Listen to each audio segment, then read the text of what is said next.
Hi, so today we are going to solve the F-orbital. Its general wave function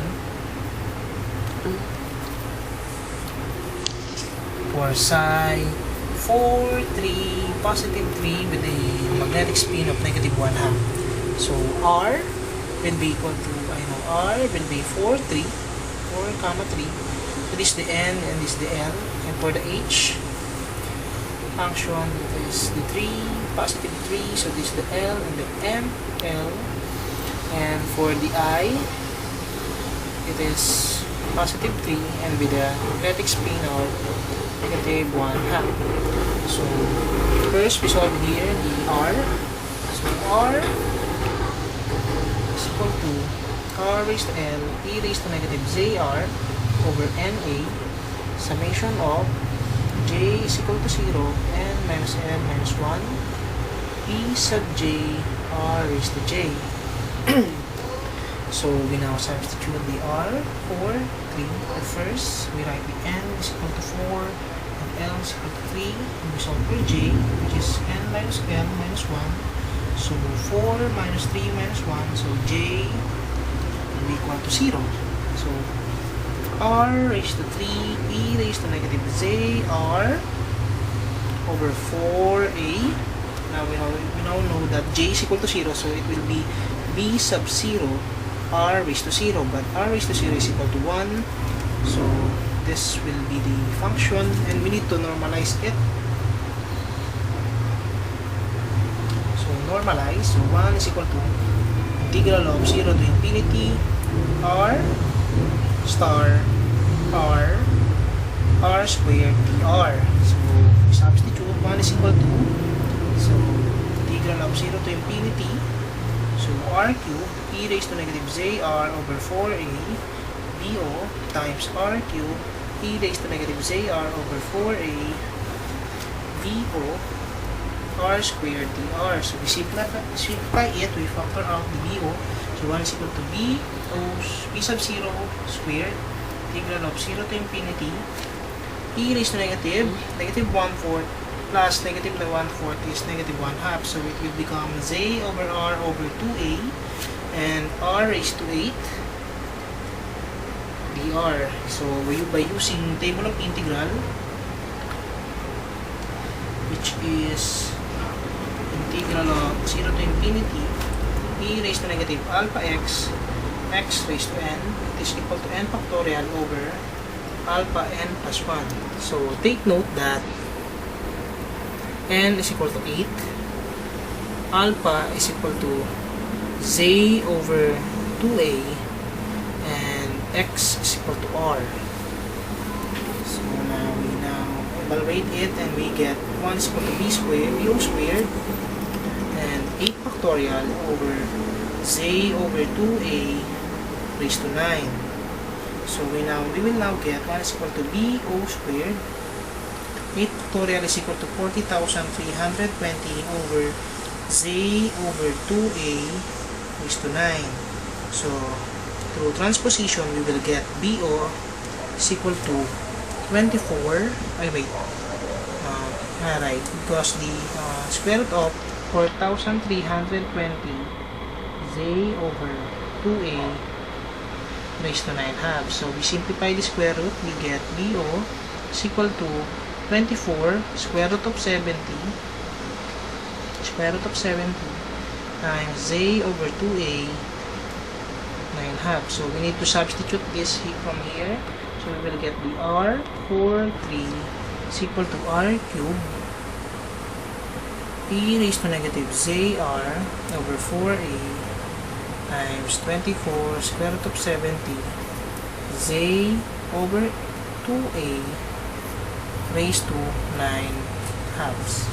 So now we will write here function r. So r cubed, so 24 square root of 70 r cubed e raised to negative jr over 4a. So we have down here the r function. So next, so So we're now going to solve h1, the h function. So h theta is equal to sine raised to m, which is in absolute value theta, summation of j is equal to 0, 2 per odd, j is equal to 1, 3, so on, and in even, and then add, and up to L minus m. So a sub j and cosine raised to j theta. So we know that L is equal to 3 and m is equal to positive 3. So we use the absolute value. So for the h 3, positive 3, we will get sine raised to 3 theta. So the L minus m, so 3 minus 3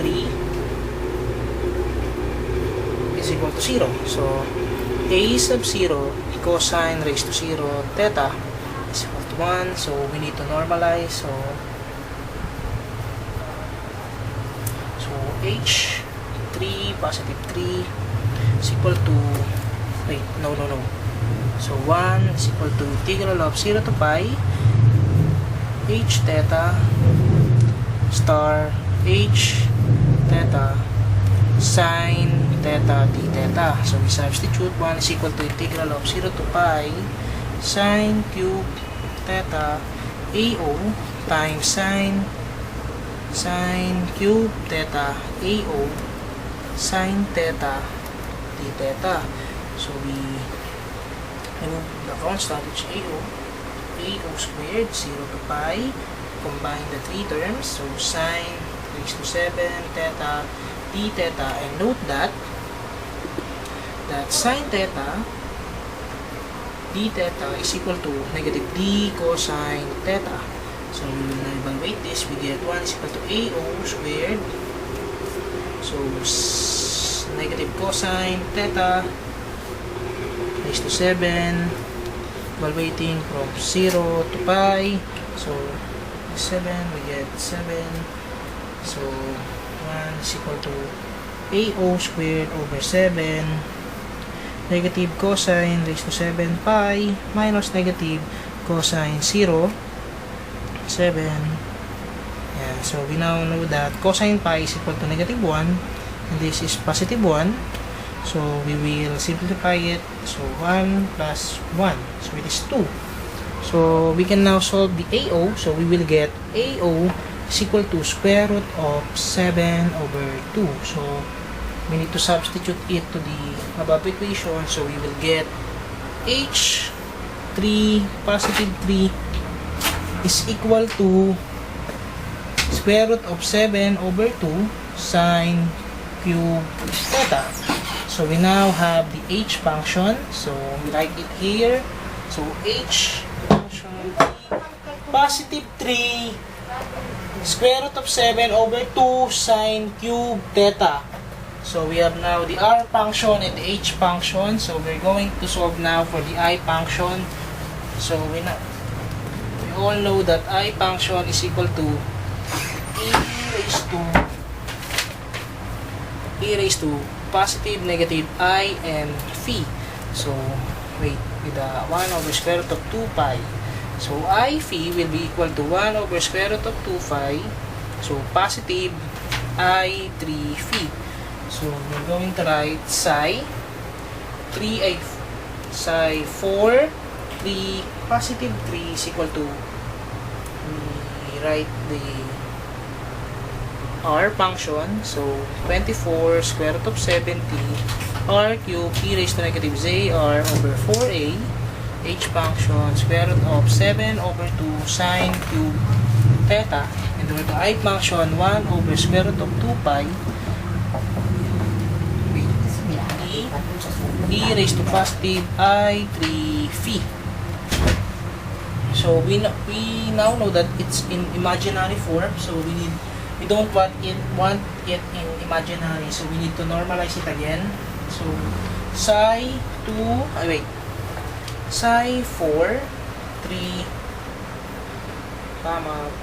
positive 3 plus negative 3 is equal to n. So this is the symbol for normalization. So 4 3 positive 3 plus psi 4 3 negative 3.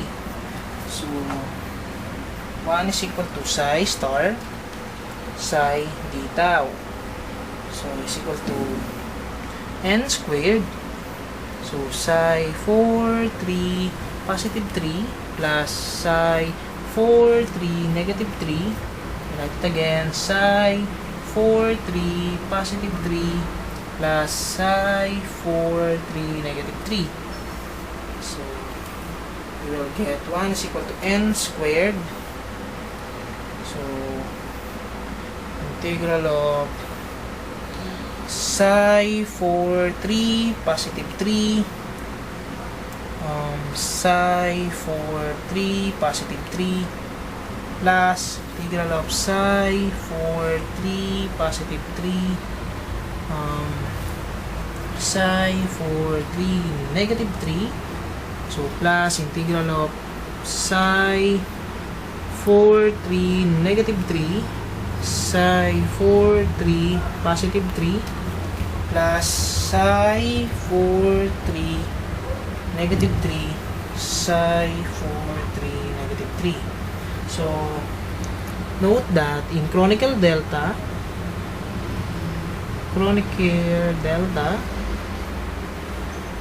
that function of I and j, that if I is equal to j, it is equal to 1.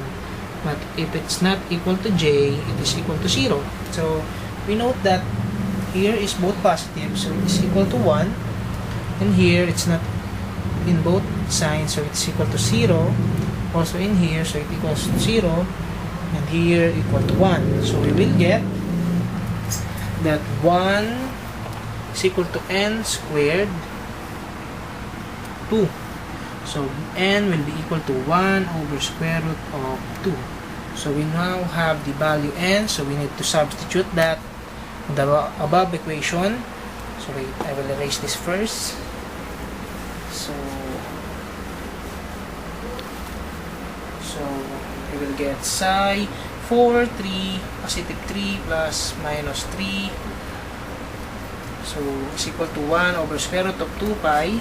No, 1 over square root of 2 psi 4 3 positive 3 plus psi 4 3 negative 3. So we're gonna write the general wave equation. So for the psi 4 3 comma positive 3 plus negative 3. So it will be equal to, combining all the terms, r theta phi. So we will get 1 over square root of 2, 1 over square root of 2 pi, and then 24 square root of 70 r raised to 3e raised to negative zr over 4a, and square root of 7 over 2 sine cube theta, and then e raised, so plus e raised to negative 3i 3 phi. So we are familiar to this equation, so it's like Euler's equation. So we need to apply Euler's equation for this. So using Euler's equation, so E plus minus I phi is equal to I cosine phi plus minus I sine phi. So for our equation, we find E raised to I 3 phi plus E raised to negative I 3 phi. So it is equal to I cosine 3 phi plus I sine 3 phi,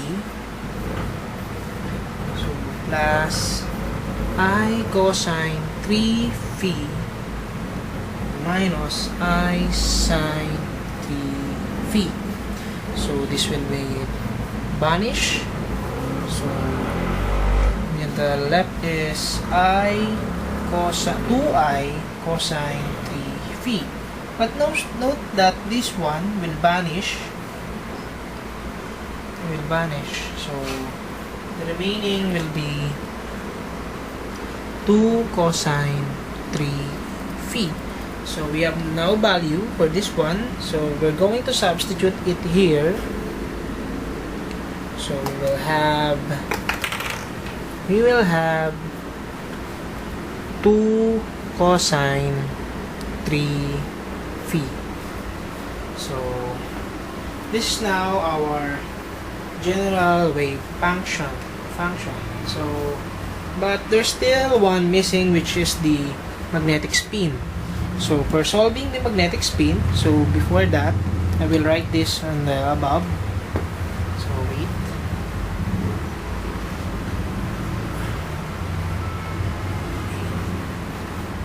So psi 4 3 positive 3 plus negative 3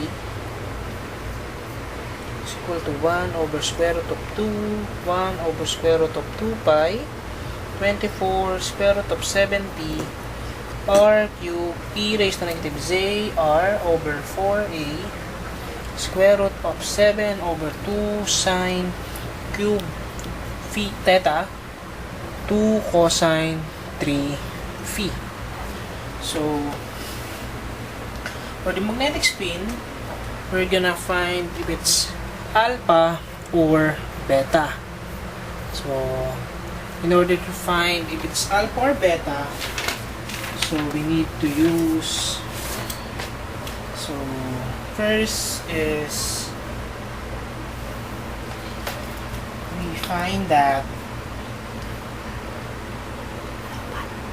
alpha is equal to alpha ms. So it is, we have now the ms, which is equal to positive 1/2. So alpha will be equal to alpha 1/2. So we need to normalize. So integral of negative infinity, positive infinity, negative infinity, positive infinity, negative infinity, positive infinity, psi xyz squared dx dy dz is equal to 1. So summation of 1/2 ms equal to negative 1/2 alpha ms squared is equal to 1. So using chronicle delta, which is equal, this will be equal to 1. So we will now add this to 1/2 ms equal to negative 1/2 is equal to, integral of 0 to infinity, negative infinity, so infinity, positive infinity, negative infinity, positive infinity, psi xyz